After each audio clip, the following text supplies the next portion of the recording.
Radio talk show host Tara Granahan should put down the latest issue of People magazine and consider picking up a book about the history of protests in the United States. Thank you, Lena. So you want to know what it's like to have people just come out of the woodwork to yell at you. It wasn't even from the local shows, from the national show that I do on CBS Sports Radio on the weekend, where this guy who wrote, by the way, typed out 3 pages of how I suck. Page 1, you suck. Page 2, you suck even more. And then the coup de grace, page 3. This is great. In my opinion, your shows are an ongoing disgrace to radio. You cannot deny the fact that you, as I have indicated with examples from your recent show, are certainly not doing radio as it was meant to be. And this was allegedly from somebody who was in the business for 45 years. And he's writing me from Jacksonville, Florida. Your interview with Sue Cienki was a disgrace. You should speak to residents before you make such false statements. I live there. I am a resident. I spoke to myself before I made those comments. You made a mockery out of what's going on in the town. Shame on you. Frank Levesque writes in and says, Matt Allen is unbearable to listen to. Is it time for a change in the lineup? Sure. Let's have the Frank Show. Looking at some of the reaction to my opinion on the Paw Sox Stadium finance deal, emails like this: you're in the tank. You're a shill.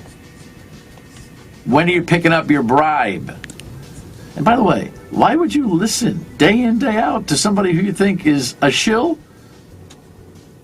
dirty, and cutting up green bills from a brown bag? I don't know, but all I want to say is I pray for you on this holiest and merriest of Christmas seasons. And understand for sure, I'm not on the take. Unless I see how big that brown bag really is. Really, Tara? Apparently someone does not have full-length mirrors in her house. Black hair, red lipstick, and big boobs went out in the 1950s and 60s.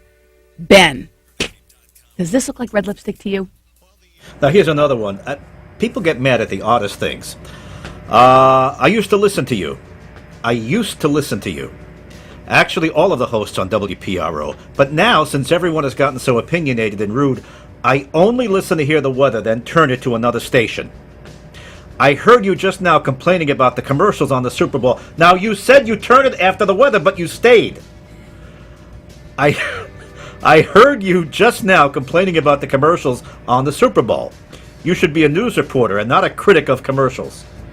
That's the first time I've ever heard anybody complain about me complaining about commercials. Usually the complaint is I have too many commercials. But she didn't like the fact that I was criticizing some of the Super Bowl commercials, which I think I have a right to do. People pay a lot of money for those. Anyway, I used to listen to you. Now I only listen for the weather. And then she tunes out. However, I just heard you now complaining about... Get out of here. Okay, Dan York wannabe.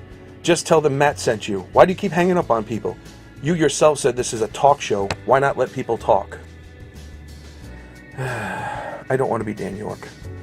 I don't even want to be me, really. See, at the end of the day, these people who tweet and send letters from Jacksonville, Florida to rip me and stuff like that, they're people who aren't good enough to sit in the chair. So they have to extol their opinions on you.